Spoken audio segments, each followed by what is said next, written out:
Alright, so I am here to give you my semi-final verdict of Starfield. And, I took a lot into consideration with thinking of a score. I hate giving scores, but scores lets you know where I would rank it among other games. And I'll just tell you right away, the score that I would give it is an 8.5. And that is still a great score, it's still a great game. It is, in my opinion, right up there with Fallout 4. Fallout 4 and Mass Effect. In fact, my wife even said, man, if you took Fallout 4 and Mass Effect and they had a baby, that's what Starfield is. And it really is. It's a very accurate statement. The gameplay is fantastic. The gunplay is actually improved over other Bethesda games. And so I love that aspect because it feels like a good first-person shooter. The space flight isn't dwelt on enough. You don't do enough of it. It doesn't play as big a role as everything else in the game. And yet it has a really good mechanic. I like the ship-to-ship combat. I like the cutscenes where you're docking with stations or ships. I like the feeling of being out in space. I love the asteroid fields, like when you come into an area and there's asteroid fields.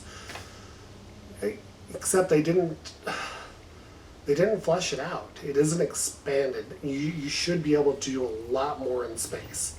And I really hope with the expansions that they come out with it that they expand the space options.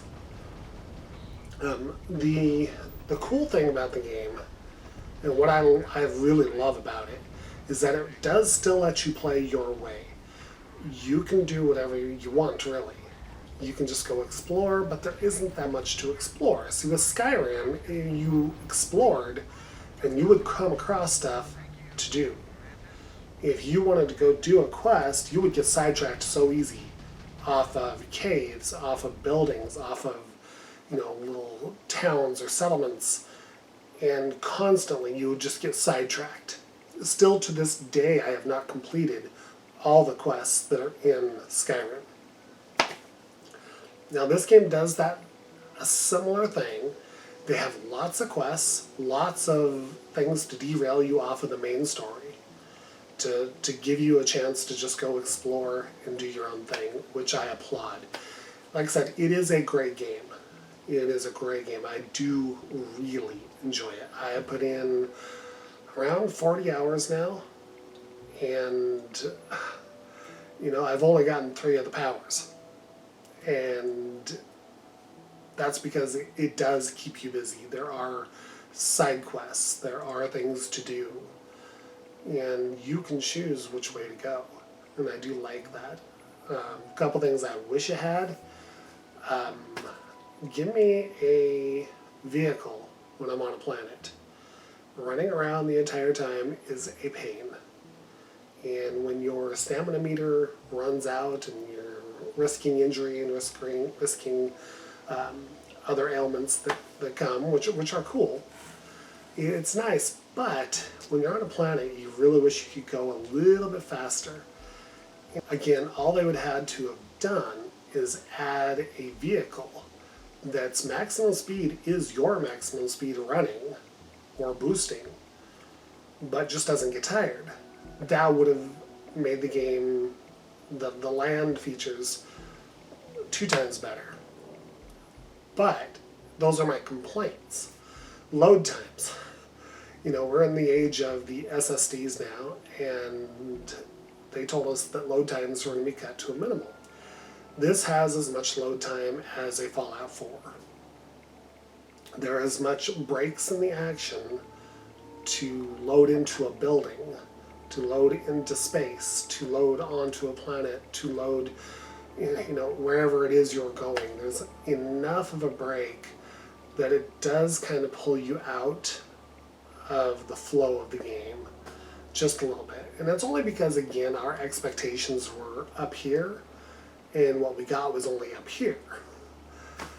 But through it all, this is still a fantastic game. I highly recommend it. I love the game.